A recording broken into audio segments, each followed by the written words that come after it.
So I'm Lorcan, for those of you who don't know me. I'm a PhD student here in Pincoy and Assad's quantum information team. And today I'm going to be talking about collective measurements. So I'll split the talk into two parts. The first part of the talk will be theoretical and will be focused on this work here. And in the second part of the talk, I'm going to talk about actually implementing collective measurements. So before I get into what any of this actually means, I'll quickly outline the talk and our results. The first part of the talk, which will hopefully be 15 or 20 minutes, is the theoretical work we've done, and this will set the scene for our experimental results. Our main result is that we've introduced a new bound for parameter estimation, which applies when we are making a measurement on a finite number of copies of a quantum state. And this is in contrast to the more commonly used high-level bound, which in general applies when you're considering collective measurements on infinitely many copies of a quantum state. So for this reason, our bound is a tighter bound than the high-level bound. The bound is called the Nagaoka-Hayashi bound after these two important papers. So Nagaoka first introduced a separable measurement bound, and Hayashi then extended that to a specific setting. And our contribution is to extend both of these works to come up with a general bound for multiparameter estimation with separable measurements. We further then showed that this bound can be computed in an efficient manner. And in the second part of the talk, I will move on to actually implementing collective measurements. So we have calculated the optimal, separable, and collective measurements, and we have implemented these on different quantum systems and shown up to 2 dB of quantum enhancement. And as a final note, we will briefly discuss implementing collective measurements on a large number of quantum states simultaneously. Okay, so before I get into all of this, I would like to just set the scene for where this research fits into the bigger picture. If you consider the quantum network that a lot of us are working towards, you'll imagine that you have a series of nodes and you want to distribute quantum information across these nodes. So you're sharing quantum states between these nodes. And if you want to work out how much information you can share among these different nodes, we turn to high-levels bound. So high-levels bound is an upper bound on how much information we can learn about a quantum system. And similarly, in quantum metrology, we want to place bounds on how well we can measure some parameter. So quantum resources can offer a huge advantage in this area. But again, when we turn to actually calculating bounds, or to actually calculating the measurement variance, we turn to another of high-levels bounds. So we turn to the high-level Cramer-Rao bound, which tells us the minimum possible variance with which a measurement can be made. Now, what do the high-level bound and the high-level Cramer-Rao bound both have in common? The trivial answer is that both were discovered by Alexander High-Level, but what I want to focus on here is that in general, both of these bounds require a collective measurement to be saturated. So we know how to compute these two bounds in theory, but actually implementing measurements or experiments which reach these bounds requires this complex collective measurement. There are some situations where the collective measurement isn't needed, but in general, we do need a collective measurement. So by now, I've said the words collective measurement about 20 times without actually explaining what it is. So I'll do that next. In order to explain what a collective measurement is, I'll first describe a measurement in quantum mechanics. So we have some quantum state rho, and we wish to learn about this state. We will perform measurements in order to learn something about it. Imagine we have a set of n parameters. So they're denoted here by the different theta. So we want to learn about these theta. And the way we do that is by encoding the theta onto the quantum state. Now, this normally happens in one of two ways. Either the theta refer to some parameters that we already know, or sorry, some parameters of the state itself, or else the theta are channel parameters. And as the quantum state passes through the channel, these parameters get encoded onto the quantum state. In order to learn about the different theta, we then perform a measurement, which is described by a POVM, which is denoted here by the pi k. This measurement gives us a series of outcomes, some probabilistic distribution. And this distribution just goes into an estimator function. And this combination of measurement and estimator function basically governs the variance. It tells you how well you can measure some parameter. And the way we quantify how good a measurement is through this mean square error matrix.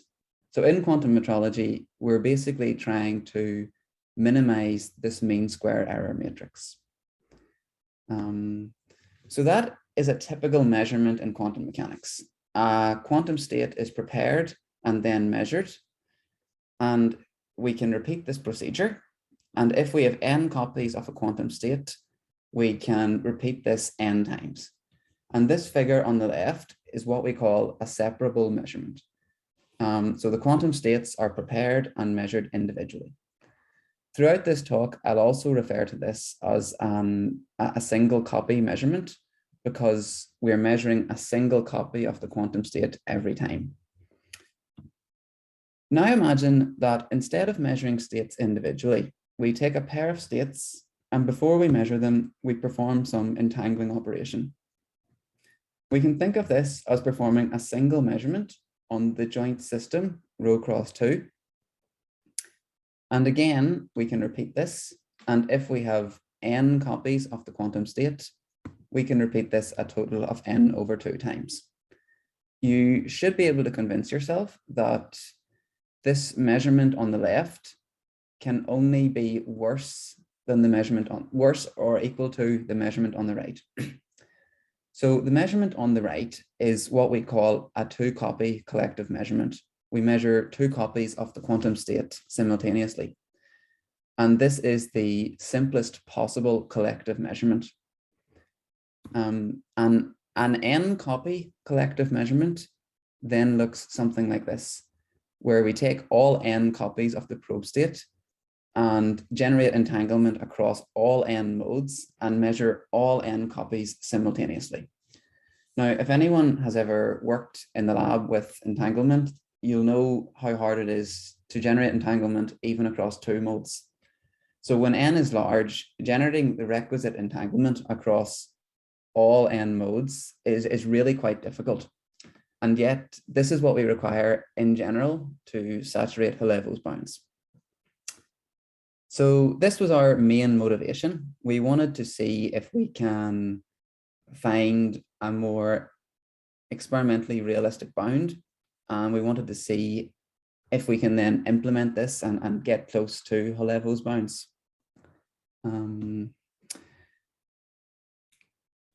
So once you've established this framework for quantum measurements, it's natural to ask just how good can a measurement be? Although quantum mechanics does offer advantages for metrology, there are some situations where quantum mechanics is detrimental to measurement precision.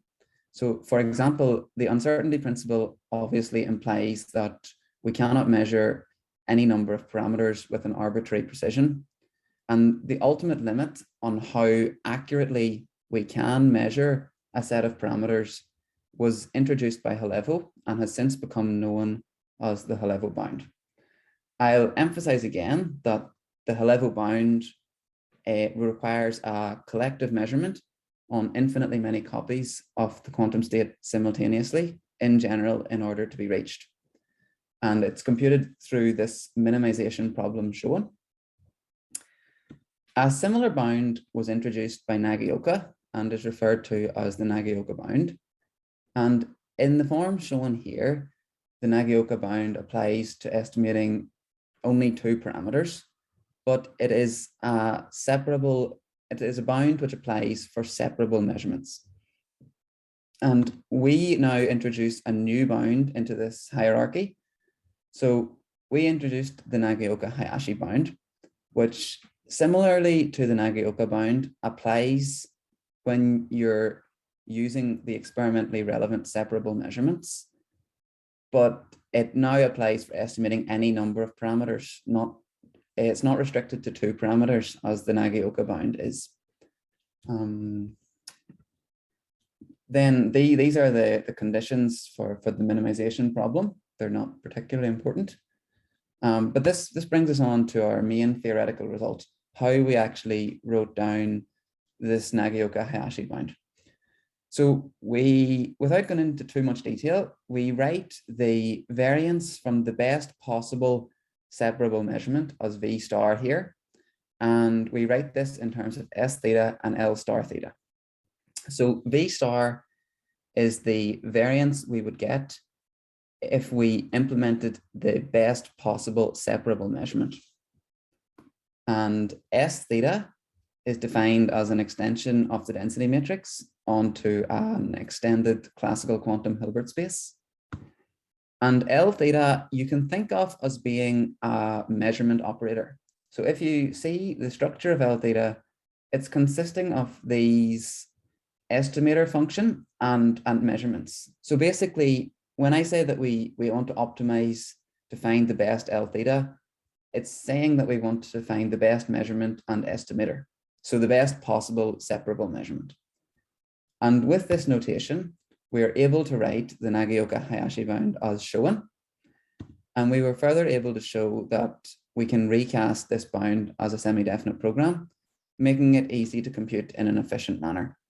And we'll see why this ease of computation is important later. I'll now quickly outline two physically motivated examples, which just show where a separable measurement bound might be useful.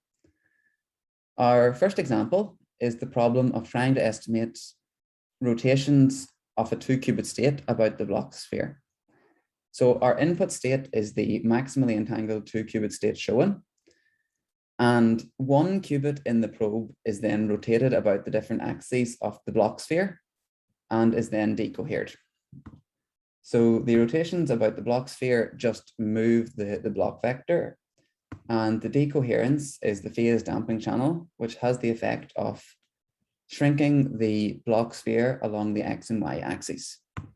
So we can think of this with this nice simple picture here, where one of the qubits goes through this channel and the second qubit experiences only the identity channel. And the question we then ask is, how well can we estimate these three different rotation angles? In this figure, we're showing the Halevo and Nagaoka-Hayashi bounds for simultaneously estimating these rotations. So we're plotting the preciseness against this decoherence parameter. The larger your preciseness is, the better the measurement is. So the Halevo bounds are solid lines and the Nagaoka-Hayashi bounds are dashed lines. And you can see then that when there is a gap between the Nagaoka-Hayashi bound and the Halevo bound, this corresponds to the advantage that collective measurements can offer. So in this example, we actually found that for estimating two parameters, the collective measurement gap was really quite large, but for estimating three parameters, collective measurements only offered a very small advantage.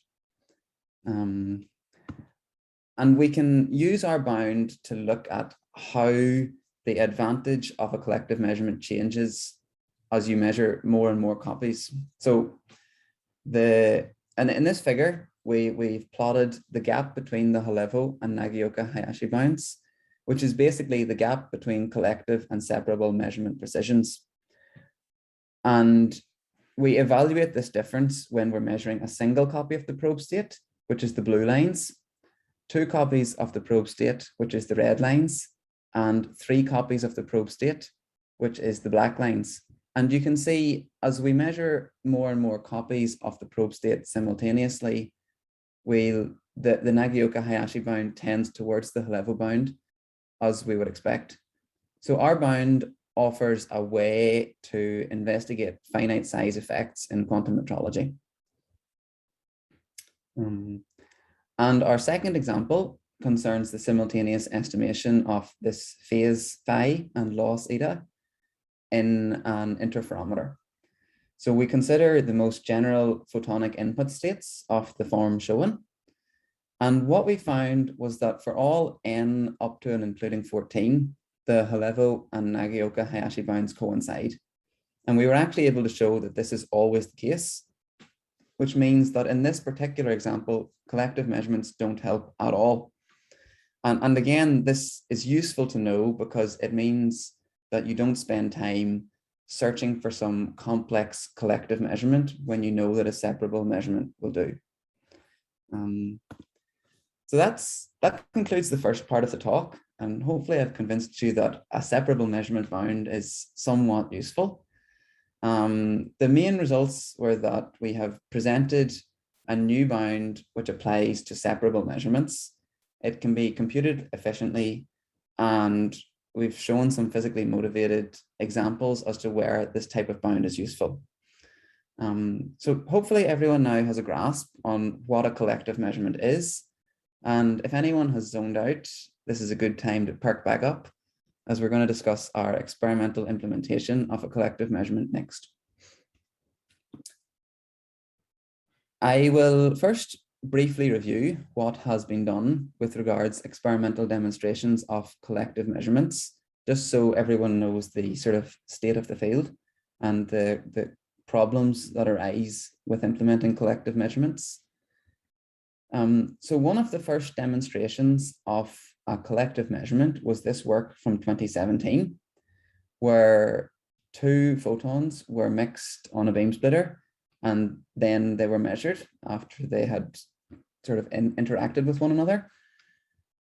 And this work was very impressive. They were able to show an enhancement from their collective measurement, but there were a few minor issues.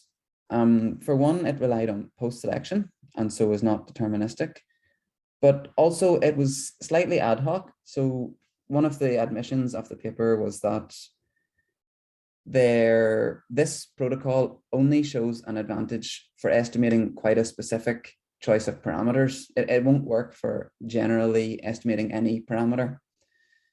Nevertheless, it's still very impressive.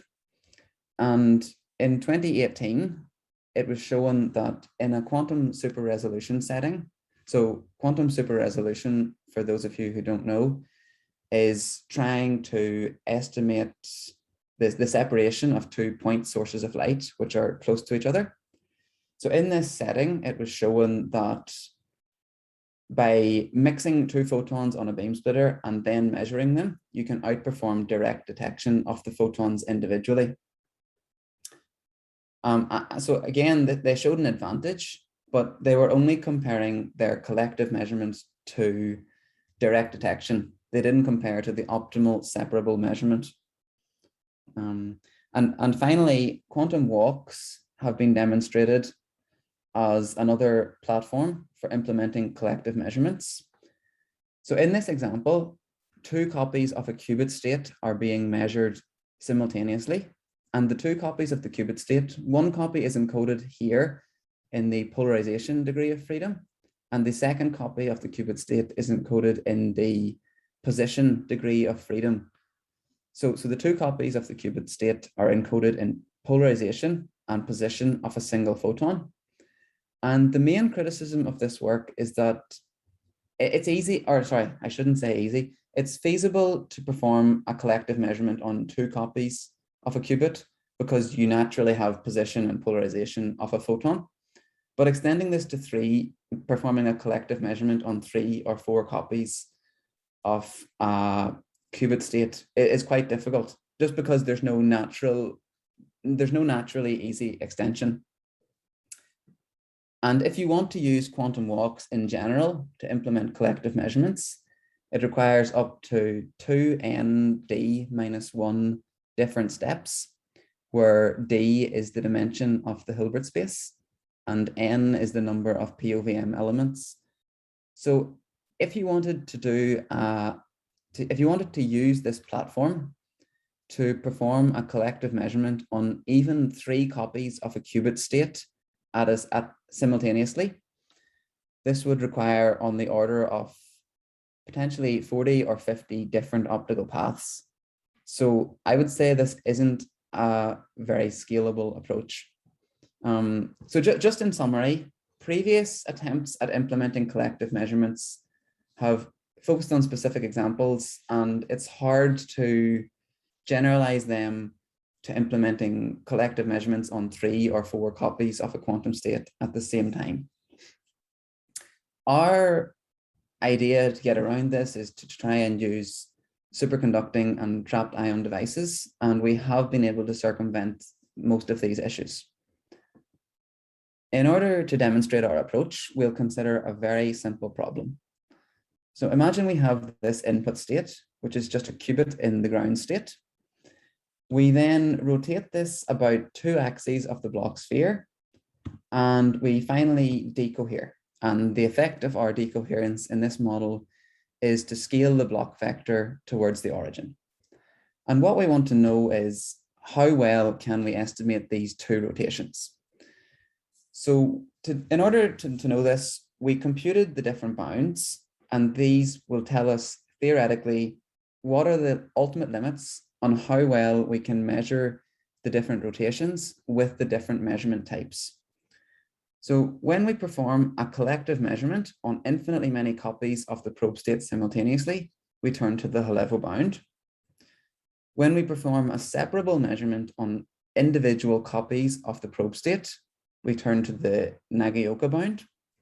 And when we're performing the simplest collective measurement, a collective measurement on 2 copies of the probe state simultaneously, we turn to the 2-copy Nagaoka bound. And the importance of computing these bounds is that it gives us a classically allowed region and a quantum enhanced region. So here I've plotted these different bounds. I've plotted the precision, which is simply the inverse of the variance, as a function of the decoherence in our model. So again, the decoherence is the shrinking of the block vector, and the precision, you want a higher precision.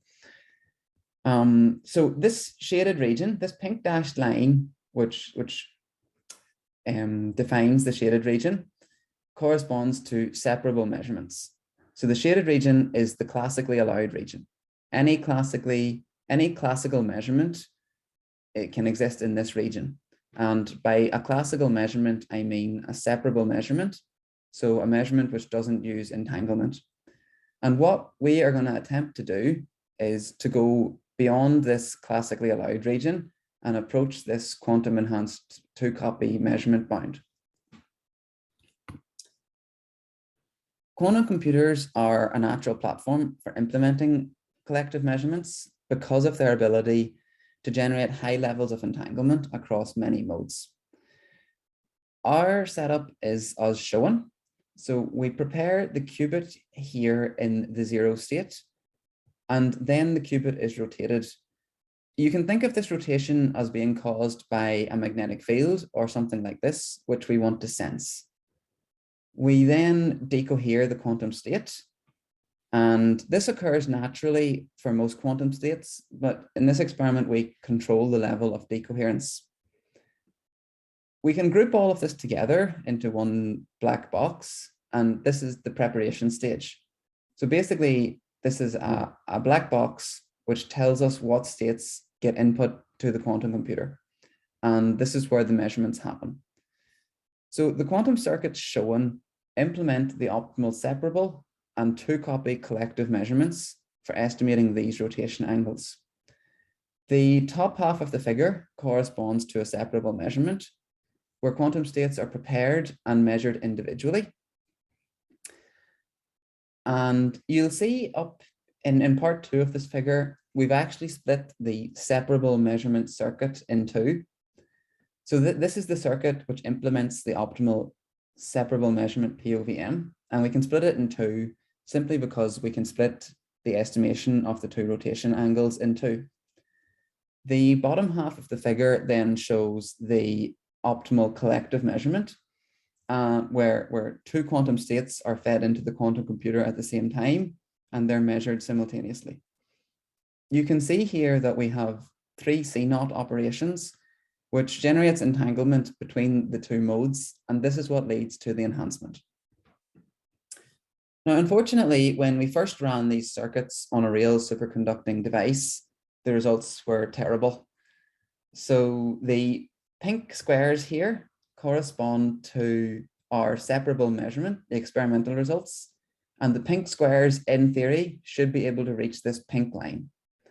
The blue squares correspond to our collective measurement, and in theory, they should be able to reach the blue line. So not only are we quite far from what's theoretically possible, we actually were seeing that our separable measurement was outperforming our collective measurement. But thankfully, there are ways around this. I want to very quickly describe a new field called error mitigation.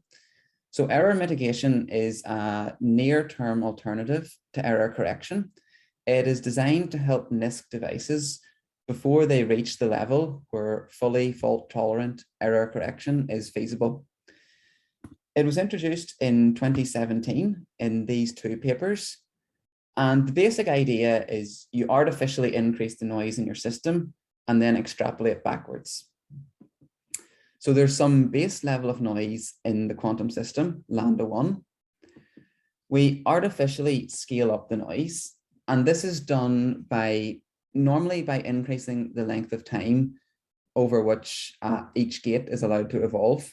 So yeah, and basically doubling the length of time over which a gate is implemented effectively doubles the noise of that gate.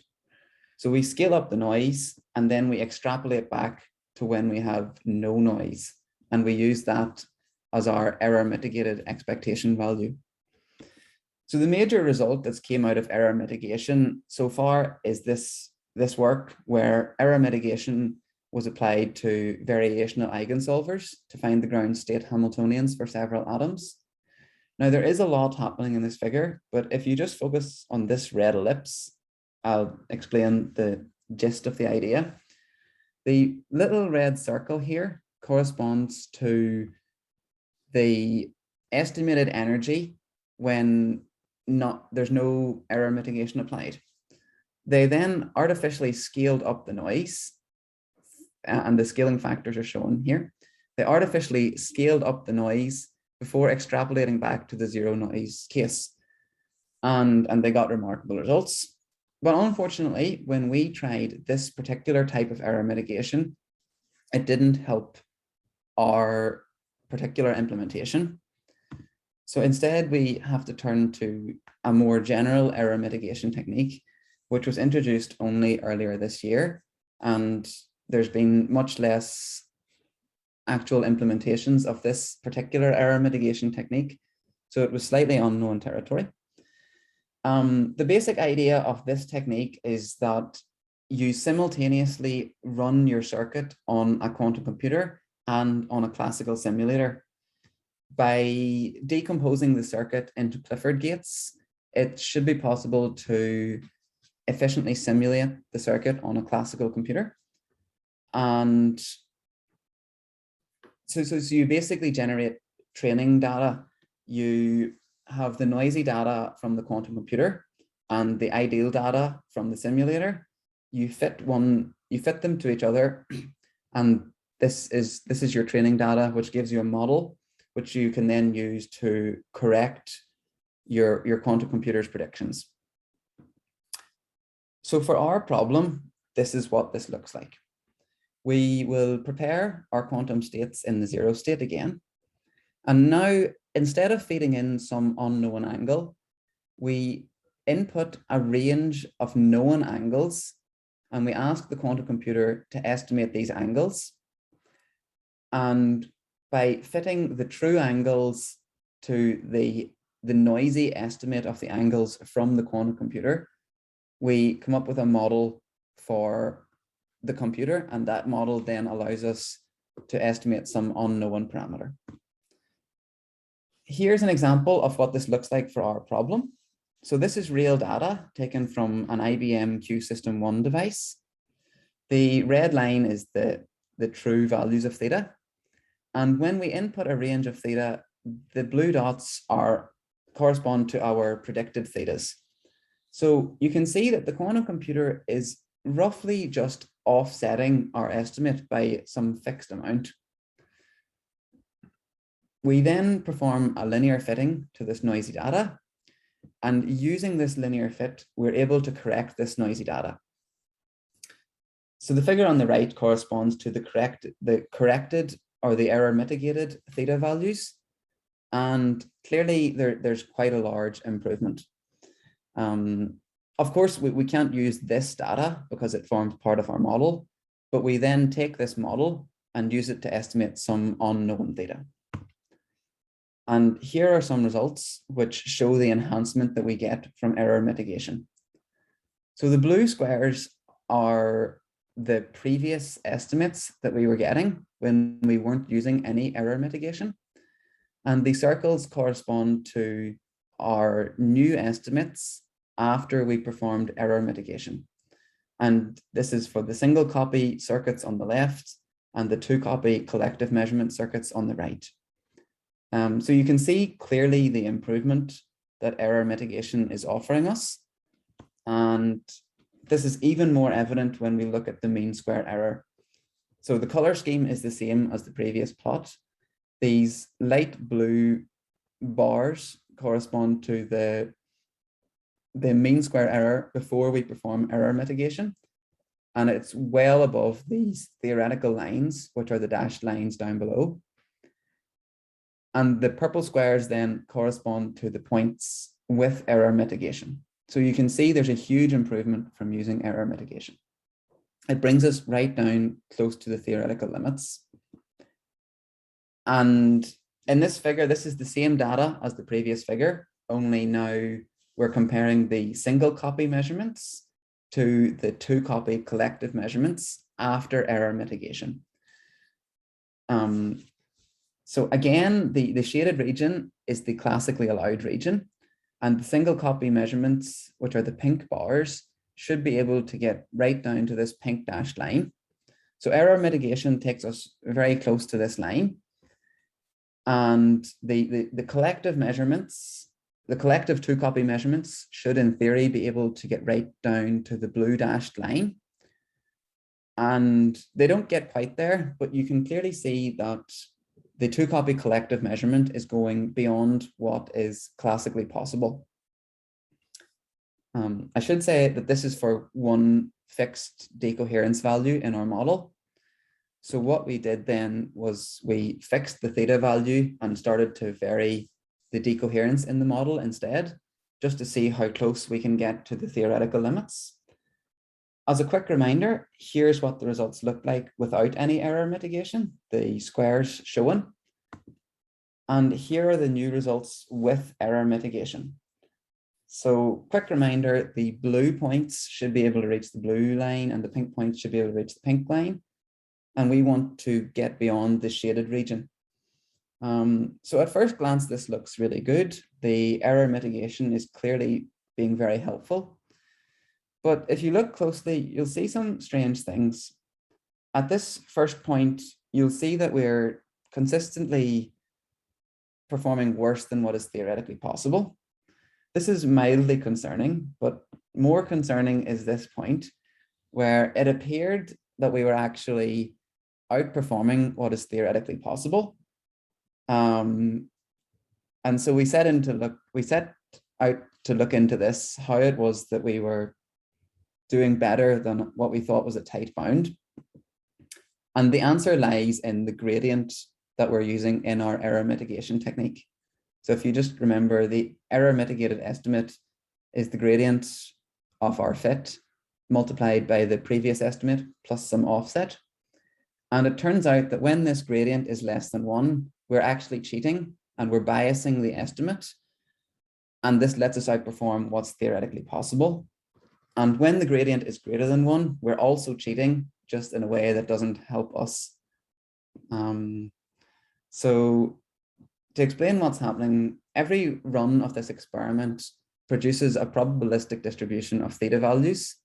And this is sample data before error mitigation is applied.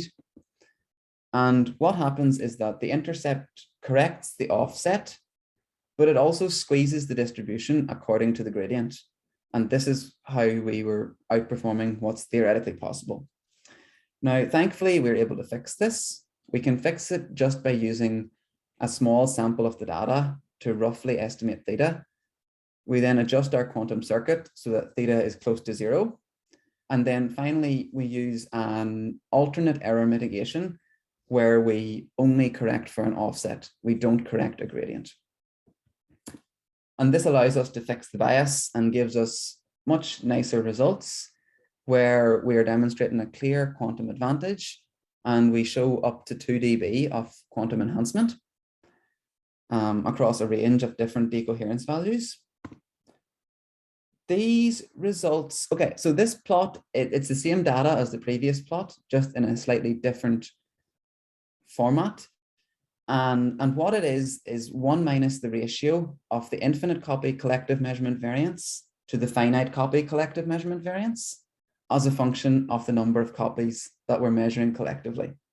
So basically, as you measure more and more copies collectively of your quantum state, you're getting closer and closer to the level bound. And so this quantity will go towards 0. I think, so the purple bars are theoretical calculations. And I think it's actually really noteworthy that when we consider 7 copies of a qubit state, this corresponds to a 128 dimension Hilbert space.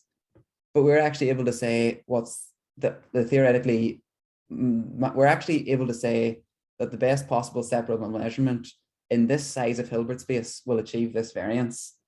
And the reason we're able to do that is because our bound can be computed efficiently. Otherwise, this is a very difficult quantity to calculate. And finally, I want to point out this black square here, which corresponds to a 3-copy collective measurement, which we have designed, but not yet implemented. And this is the quantum circuit, which corresponds to that measurement. Now, we just found this measurement, this circuit numerically, using standard techniques from quantum computing. You can optimize any 3-qubit unitary into a quantum circuit. And it consists of 43 C0s and 64 single qubit rotations. Now, obviously, this is a complex looking circuit, but it can be implemented on a 3-qubit device. And in order to implement the same measurement optically would require on the order of 50 different optical paths on the table. And it's also important that superconducting devices are easier to reprogram than optical devices. And so even though this circuit is difficult to implement, I would still argue that this is the first scalable approach to implementing collective measurements on a large number of copies of the quantum state. We have simulated this circuit with realistic noise levels, similar to the device that we were using. And it suggests that we won't quite reach the theoretical limits, but we will be very close. And with moderate improvements, we can expect to get very close to the 3-copy limit. Of course, there's quite a big caveat here in that whenever you're simulating a noise model, it's highly likely that it won't be extremely accurate. So that point is speculative. If you think about this plot for a minute, you should be able to convince yourself that as the number of copies we're measuring collectively goes to infinity, the y-axis of this plot should go to 0. And this brings me to the final result I wish to present regarding the asymptotic attainability of the Halevo bound. We've been able to show that for any finite number of copies of this probe state, there will be a gap between the Halevo and Nagaoka bounds. Basically, for any finite number of copies, the gap is not 0, which means in order to reach the Halevo bound, in general requires a collective measurement on infinitely many copies of the probe state simultaneously, or it requires infinite resources. From a fundamental viewpoint, this is important, but practically you can see that even with 6 or 7 copies of the quantum, even performing a collective measurement on 6 or 7 copies of the quantum state brings you very, very close to the level bound. That's the final result I want to present. Before I finish, I just want to talk about how this fits in to what we're doing at CQC2T. So you can imagine the nodes of our quantum network being equipped with a superconducting or trapped ion device, which I will emphasize does not have to be a device which can demonstrate quantum supremacy. It only has to have a few qubits to show an information advantage, as we have demonstrated. There has already been a lot of work converting from optical photons to superconducting qubits.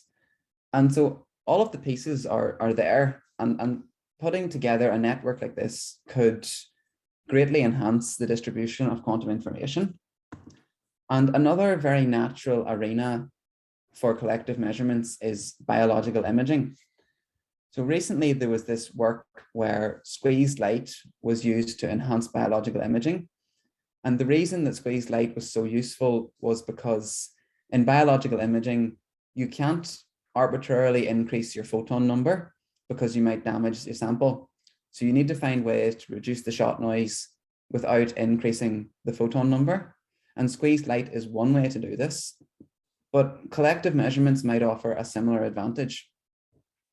By coupling photons into a 3 or 4 qubit superconducting device, you can improve the signal to noise ratio of a measurement without actually increasing the number of photons used. So there are a few very natural platforms where we can expect these techniques to be useful. And then in conclusion, we have developed a quantum metrology bound, which applies to separable measurements. We've used NISP devices to demonstrate a scalable approach for reaching the ultimate limits in quantum metrology. We've demonstrated that error mitigation is a key technology for this, observed up to 2 dB of quantum enhancement, and we have shown that the multiparameter bound requires infinite resources to be saturated. And before I finish, I'd like to point out some open problems, which are, in my opinion, very interesting. Mainly, can we convert our separable measurement quantum metrology bound to a separable measurement information bound? Is there always a measurement which reaches the Nagioka-Hayashi bound? And can this be demonstrated as an in-field technology? And finally, with any project, there's a lot of people who I need to thank. So I'd like to thank Associate Professor Jun Suzuki from the University of Electrocommunications in Tokyo, who helped develop the theoretical work in the first part of the talk.